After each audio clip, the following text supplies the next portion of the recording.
Avengers of the New World. The story of the Haitian Revolution, originally written by Laurent Dubois. This audio presentation is read and voiced by Shakim Ra. It is provided to the public by Amin Ra University. I saw on a magnificent pedestal a Negro, his head bare, his arm outstretched, with pride in his eyes and a noble and imposing demeanor. At his feet were the words, "To the Avenger of the New World." Quote by Louis Sebastian Mercier. I have avenged America. Jean-Jacques Dessalines, 1804. On New Year's Day, 1804, a group of generals gathered in San Domingo to create a new nation. Their leader, Jean-Jacques Dessalines, had once been a slave. So too had several of the men who joined him in signing their Declaration of Independence. Some had been born in Africa and survived the Middle Passage. Others, including Dessalines, had been born into slavery in the French colony. They signed their names next to those of men who had once been slave owners, including one apparently was nicknamed the Good White. Many were men of mixed European and African descent who had been free long before the revolution began, several of whom had fought against Dessalines in a brutal civil war a few years earlier. Now, however, they stood behind him to declare that they had forever renounced France and would fight to the death to preserve their independence and freedom. Haiti was founded on the ashes of what had been, 15 years before, the most profitable slave colony in the world, its birth premised on the self-evident truth that no one should be a slave. It was a dramatic challenge to the world as it then was. Slavery was at the heart of the thriving system of merchant capitalism that was profiting Europe, devastating Africa, and propelling the rapid expansion of the Americas.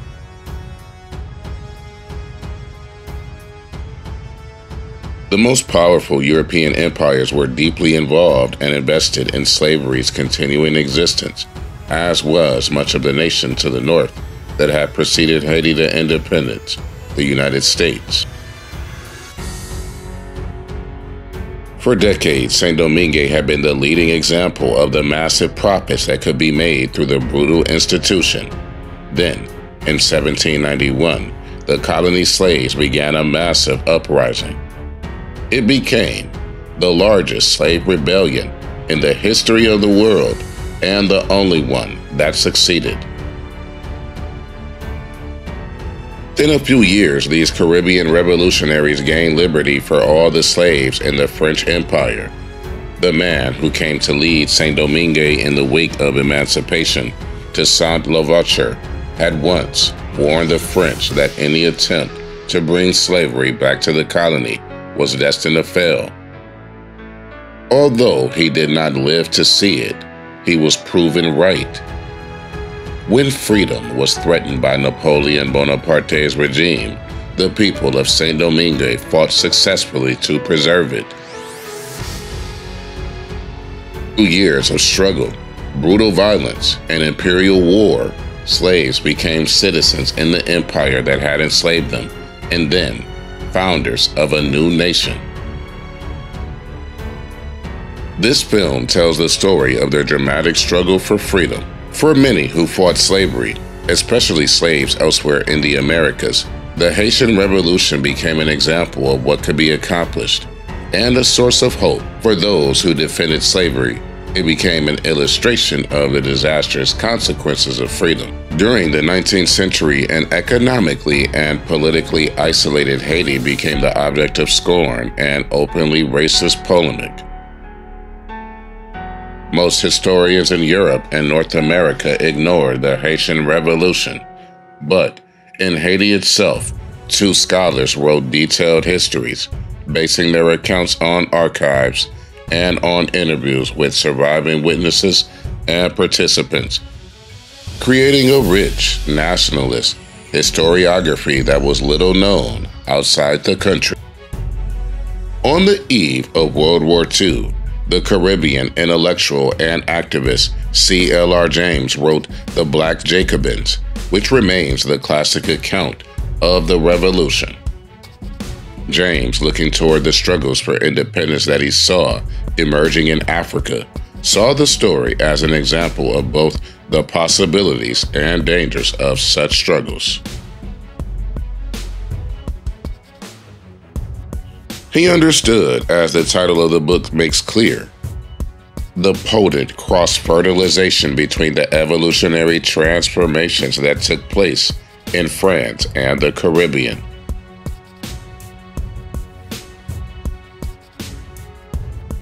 He also eloquently described the dilemmas faced by L'Ouverture as he sought to defend freedom in a world dominated by slave-holding empires. James insisted that the story he had to tell was deeply relevant for the world in which he lived. The Martinican poet and activist Aimé Césaire similarly noted a few decades later that Haiti was where the colonial problem, which the 20th century was trying to resolve, was first posed in all its complexity, where the knot of colonialism was first tied and where it was first untied. More recently, historians in Haiti, France, and the United States have provided new perspectives on colonial San Domingo and the process that destroyed it through detailed studies of slave life and the communities of free people of color, new histories on the revolution, and examinations of the impact of African culture on its development. At the same time, studies on slavery, slave resistance, and the process of emancipation in the Americas have provided new tools for understanding the Haitian Revolution. All these works make it possible to see with more clarity what the events of the period meant for those who lived through them. And they highlight their crucial importance in the broader struggles over the meaning of freedom and citizenship that shaped the Atlantic world during the 18th and 19th centuries. The revolution began as a challenge to French imperial authority by colonial whites, but it soon became a battle over racial inequality and then over the existence of slavery itself. The slaves who revolted in 1791 organized themselves into a daunting military and political force, one ultimately embraced by French Republican officials. Facing enemies inside and outside the colony, these Republicans allied themselves with the insurgent slaves in 1793. They offered freedom in return for military support, which quickly led to the abolition of slavery in the colony. The decision made in San Domingo was ratified in Paris in 1794. The slaves of all the French colonies became citizens of the French Republic. These events represented the most radical political transformation of the Age of Revolution that stretched from the 1770s to the 1830s. They were also the most concrete expression of the idea that the rights proclaimed in France's 1789 Declaration of the Rights of Man and Citizen were indeed universal. They could not be quarantined in Europe or prevented from landing in the ports of the colonies, as many had argued they should be. The slave insurrection of Saint Domingue led to the expansion of citizenship beyond racial barriers despite the massive political and economic investment in the slave system at the time. If we live in a world in which democracy is meant to exclude no one, it is in no small part because of the actions of those slaves in Saint Domingue who insisted that human rights were theirs too. The goal of the slave insurgents during this first phase of the Haitian Revolution was not to break away from France. Indeed, at the time it was slave owners, not slaves, who clamored most for autonomy and even for independence. And along the way, the slave rebels became the allies of imperial power and helped preserve the colony against France's enemies, gaining freedom and citizenship in the process. What one writer called the worst catastrophe ever to befall an empire was in fact a dramatic challenge to what empires had been, and for a brief time, a model for a different kind of imperial relationship. Only in the early 19th century did a true war of national liberation begin in San Domingo. Ultimately, while emancipation had been won through an alliance with the French Republic in 1794, it was preserved by the defeat of the French army in 1804. The people of the new nation of Haiti avoided the tragic fate of those on another French island, Guadeloupe, where most of the population was re-enslaved in 1803. The period between these two moments of dramatic transformation was dominated by Toussaint L'Ouverture, serving the French Republic as the highest-ranking general in the colony. He defended San Domingo from foreign invasion. By the end of the decade as the central military and political leader in the colony, he began crafting an autonomous domestic and international policy, laying the foundation for the struggle for independence that followed his capture and death in 1802. During these years, he confronted the major dilemmas that would haunt both his successors in independent Haiti and nationalist leaders elsewhere in the Caribbean. To preserve emancipation, L'Ouverture decided that he must preserve the plantation economy and encourage the return of white planters who had fled. Locked in conflict with ex-slaves who had a very different vision of what freedom should mean, he maintained and perfected a coercive system that sought to keep them working on plantations. Historians of post-emancipation societies have explored how the end of slavery led to new conflicts and new forms of oppression in plantation societies such as Jamaica, Cuba, and the United States. Revolutionary San Domingo was the first such society in the Americas, and what happened there became a touchstone in subsequent debates about how best to move from slavery to freedom. Abolition in San Domingo took place abruptly, with no period of transition of the kind that was then under the way in the northern United States, in which most abolitionists advocated. Faced with a dramatically new situation, administrators in San Domingo had to invent a regime for containing and channeling the impact of emancipation. Within a few years, those who were overseeing the new regimes of labor that replaced slavery were black and often ex-slaves.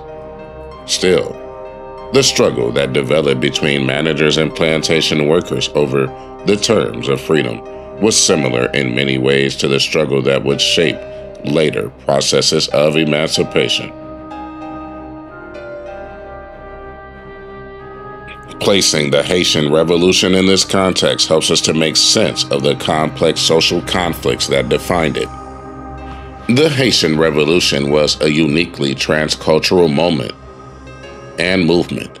The population of San Domingo in the 18th century was not just majority slave, it was also majority African. These slaves had come from many different regions and political, social, and religious contexts, and they shaped the revolution with what they brought with them. James recognized decades ago that the Haitian Revolution was a precursor to the struggles for African decolonization. Now we are increasingly coming to understand that it was itself in many ways an African indigenous revolution. But as David Gegges has recently noted, the question of how to avoid the twin perils of exoticizing or occidentalizing the slaves in order to imagine the attitudes and beliefs of those Africans and children of natives of 2 centuries ago remains the most intractable question facing historians of the Haitian Revolution. Since the moment slaves rose up in San Domingo in 1791, accounts of the revolution had focused a great deal on its violence.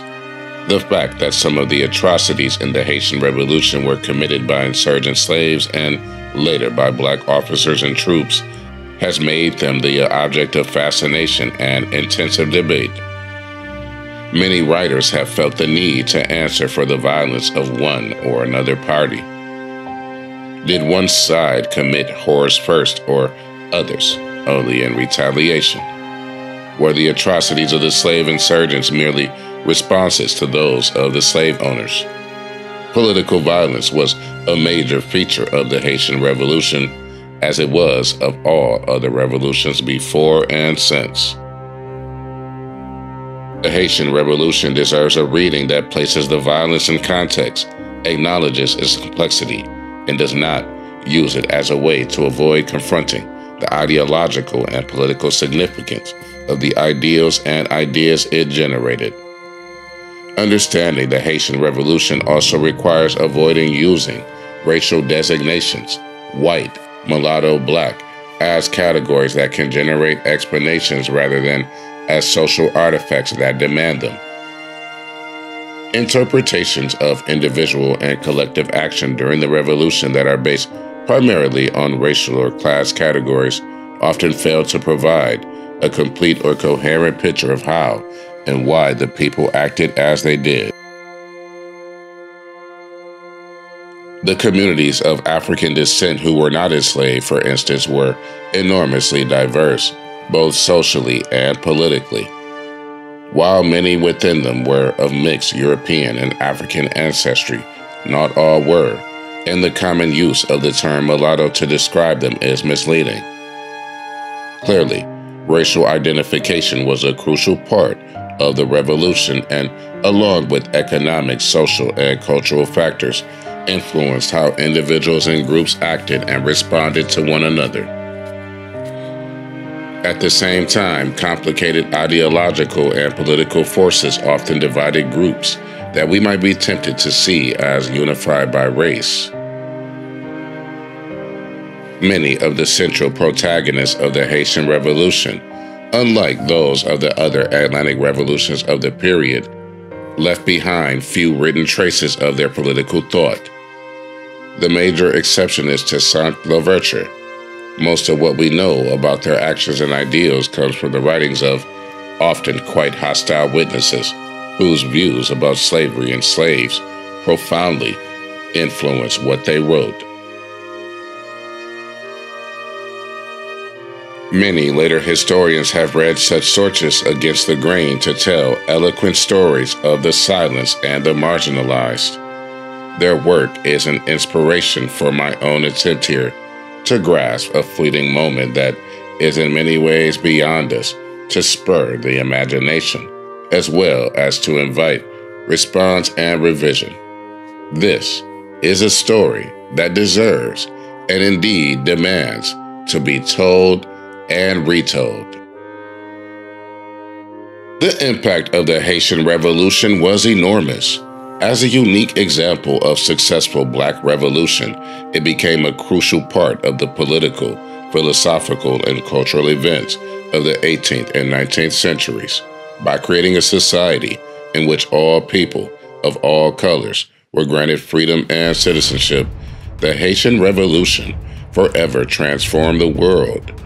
It was a central part of the destruction of slavery in the Americas, and therefore a crucial moment in the history of democracy, one that laid the foundation for the continuing struggles for human rights everywhere.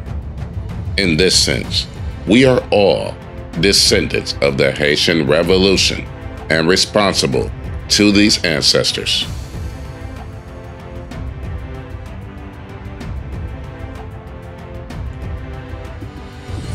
Those Who Die, Chapter 13.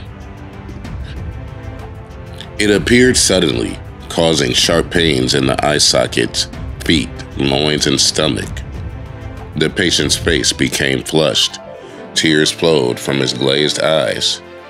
The afflicted found it so difficult to breathe that they were afraid of suffocation. A thick, whitish-yellow fluid covered the parched tongue, then the teeth, and soon changed into a black incrustation. The vomit was yellow from bile, and the feces and urine red. In the next phase, the patient could not drink. Wounds opened up, often with inflamed edges.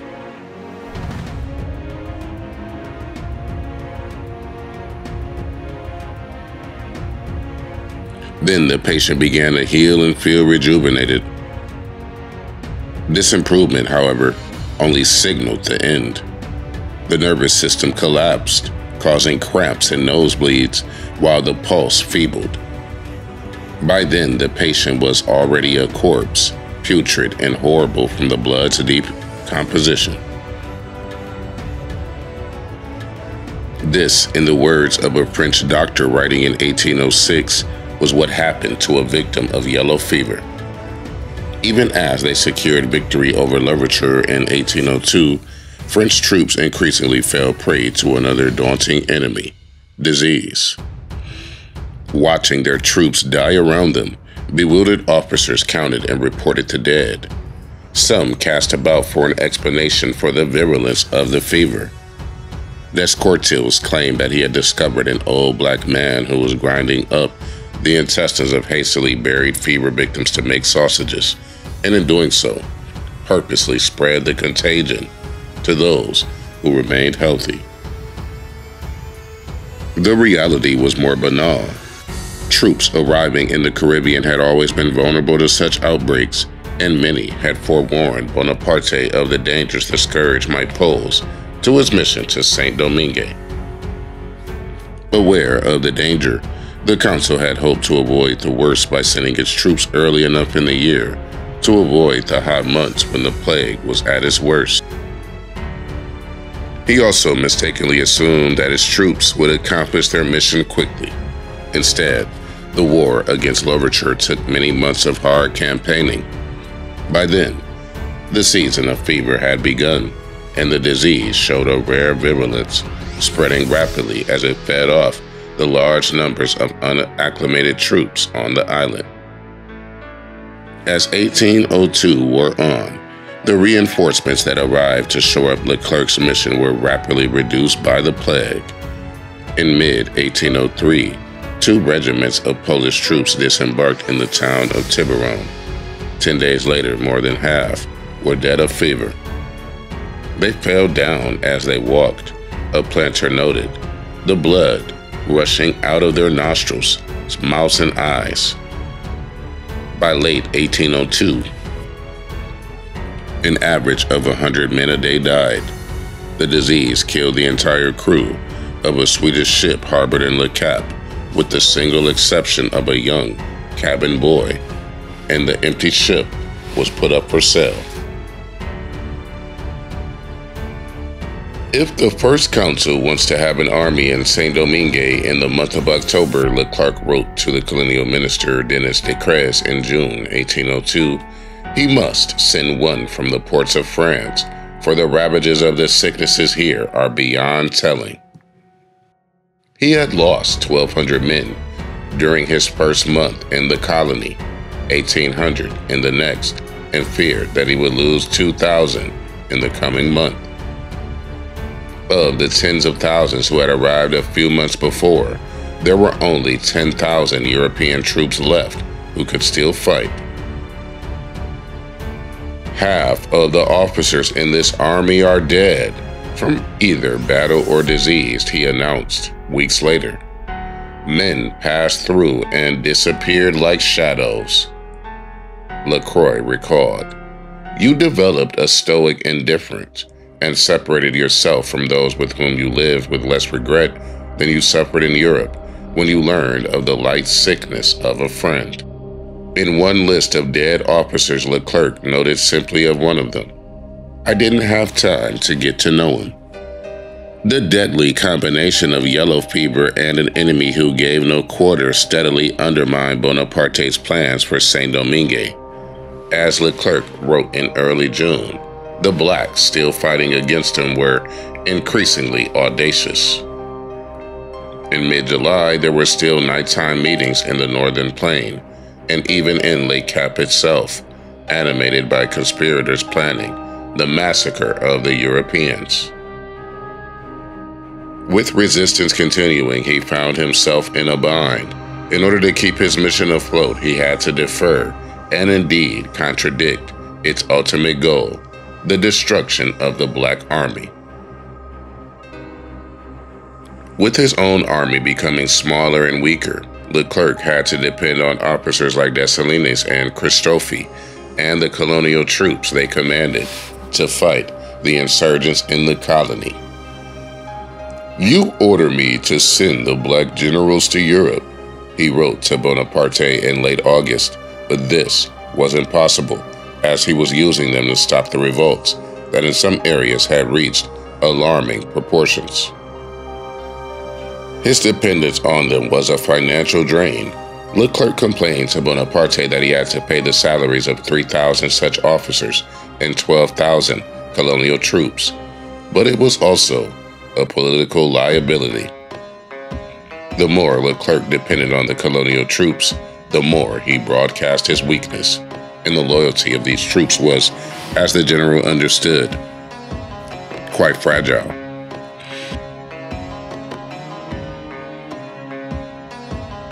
He reported in July that, suspecting a revolt brewing among some colonial troops, he had shot several of the leaders.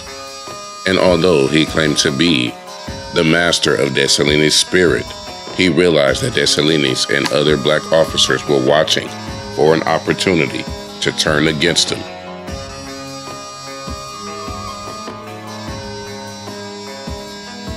He comforted himself with the conclusion that they would not have the courage to do so. "They all hate one another," Leclerc claimed, "and know I will destroy them one by one." They were, furthermore, afraid to measure themselves against the man who destroyed their chief, L'Ouverture. "The blacks are not brave," Leclerc concluded, "and this war has scared them."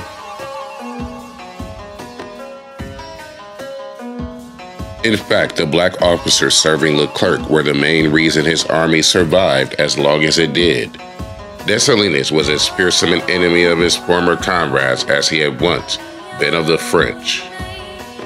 In early August, he led a successful attack against the insurgent band led by Macaya and brought back women and children and prisoners. "I had a few hung and others shot," Dessalines reported. He hoped that in 10 years, the people of the region would still remember the lesson. In another letter, Dessalines congratulated himself on the desolation and terror he had wrought. One French officer noted the marvels the black general had performed in capturing hundreds of guns and ridding the country of more than 100 incorrigible rascals.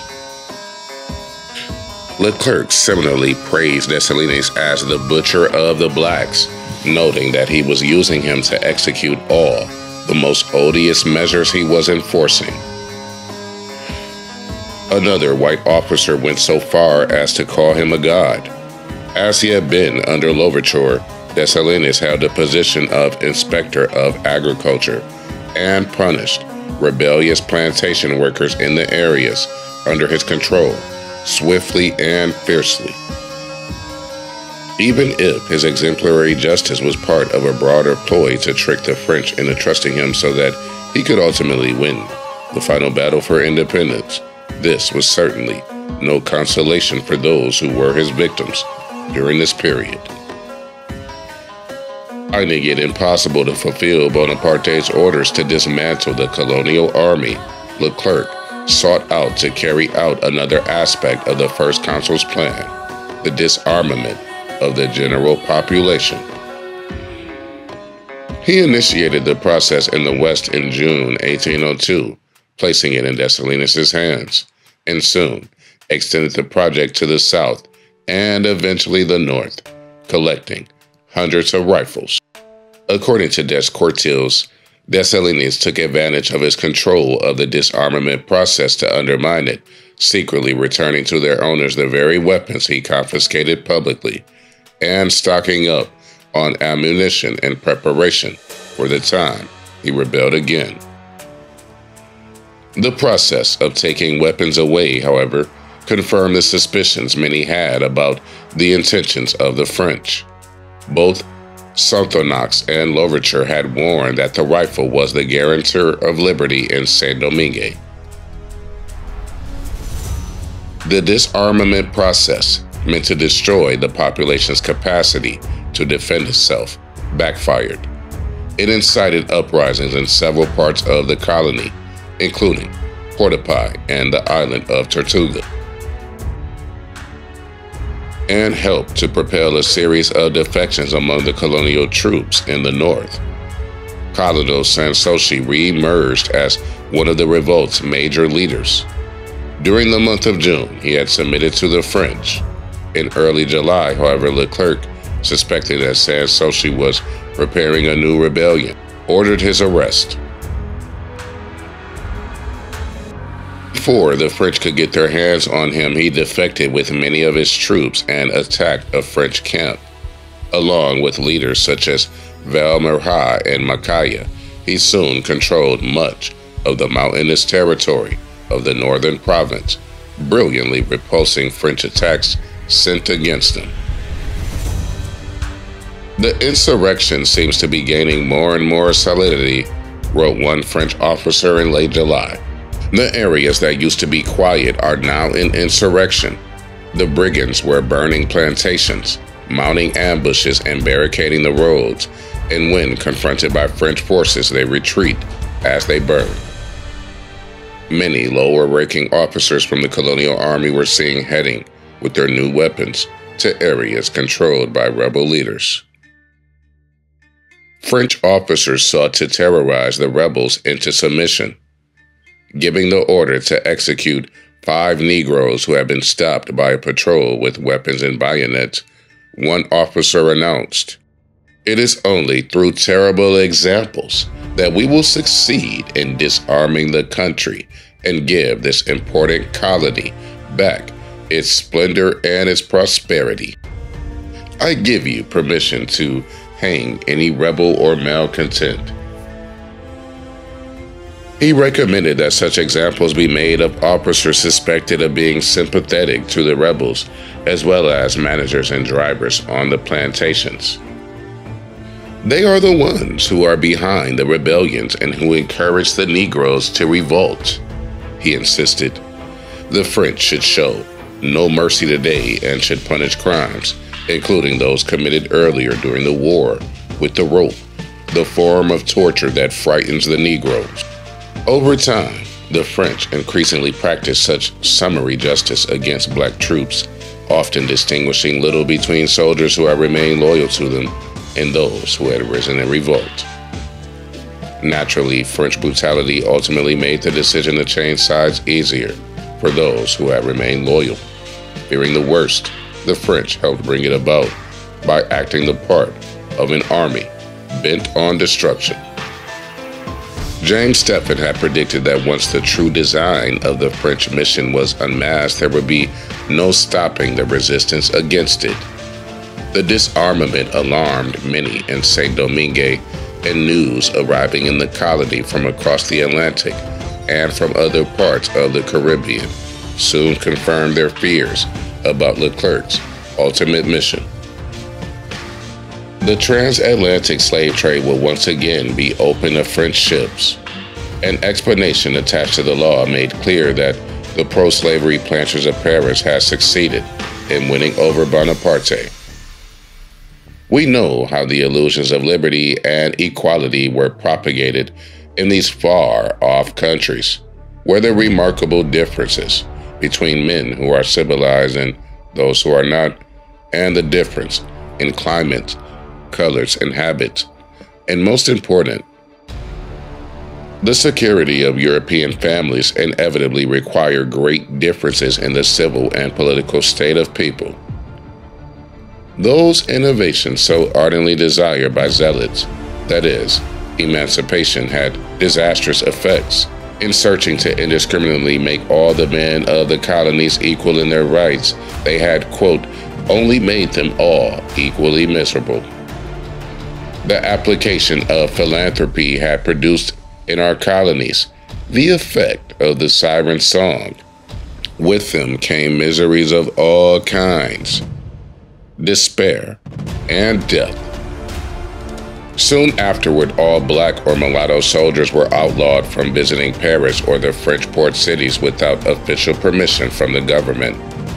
Black sailors presumably were expected to remain on board when their ships were in port. 2 months later, more restrictions were put in place. Blacks, mulattoes, and other people of color were not to enter the continental territory of the Republic without explicit authorization from officials. All those who entered the territory illegally would be arrested, imprisoned, and deported. The racial egalitarianism of 1794 had been replaced by a reinvigorated racist regime.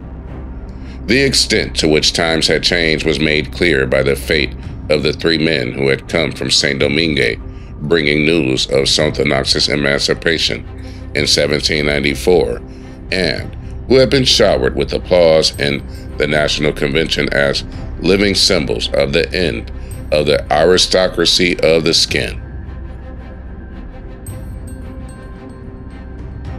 In March 1802, the African-born Jean-Baptiste Baillet was arrested by Leclerc and deported to France. Baillet had long been an enemy of L'Ouverture, and Leclerc's action against him seems to have been motivated by no political consideration other than the fact that he was a black man who had once occupied a high political office in France. Baillet spent the next years in prison and died alone and forgotten in France in 1805. His one-time colleague Jean-Baptiste Mills, who was of mixed African and European descent, was arrested and deported to Corsica, where he was joined by hundreds of other deportees from the Caribbean who were condemned to forced labor on the island. The white member of the 3-man group, Louis Dufay, who had given the speech celebrating the emancipation Sonthonax had proclaimed in San Domingo, was left free and given permission to return to Saint Domingo. Official racism had returned to the French Empire with a vengeance, but the fate of those who had been freed in 1794 was left unclear. The May 1802 law on the colonies ended with a vague reference to Guadeloupe and Saint Domingo, which stated that a healing system must be substituted for the seductive theories of the revolution. If slavery was not mentioned outright, however, there was less and less doubt about the kind of healing Bonaparte's regime intended. His colonial minister, De Crès, wrote, "I want slaves in our colonies. Liberty is a food for which the stomach of the Negroes are not yet prepared. We must seize any occasion to give them back their natural food, except for the seasonings required by justice and humanity." In Guadeloupe, a military expedition sent from France a few months after the Leclerc expedition, led by General Antoine Richemponce, had started a war that paralleled the conflict taking place in Saint Domingo. In May, however, the French defeated the major rebel group, who blew themselves up on a plantation at a site called Matoba, rather than surrender. Mass executions and deportations followed, targeting not only the rebels but also officers of African descent who had fought with the French. Richemponce received orders from Paris to re-establish slavery but put off the action for fear of inciting new revolt. His secrecy, however, could not hide France's ultimate intentions. Deportees from Guadeloupe, imprisoned in ships harbored off the coast of San Domingo, escaped and spread news of what had happened on their island. Rumors spread in San Domingo that slavery had been reestablished in Guadeloupe and were so pervasive that even Leclerc believed them. The news from Guadeloupe converged with other information flooding into the colony. As news of the reopening of the slave trade arrived, so did letters from France's former slaving companies offering to bring slaves from Africa into Saint Domingo. "I had asked you, Citizen Council," Leclerc lamented to Bonaparte, "not to do anything that would make the people of Saint Domingo fear for their liberty." Now, Bonaparte's plans for the colonies were perfectly known. Seeking to hide the truth as long as possible, in late August, Leclerc wrote Decrès a letter in a secret numerical code. "Do not consider reestablishing slavery here for some time," he pleaded. He would make it possible for a successor to do so, but given the innumerable proclamations he had made to assure the blacks of their liberty, Leclerc did not want to be in contradiction with himself.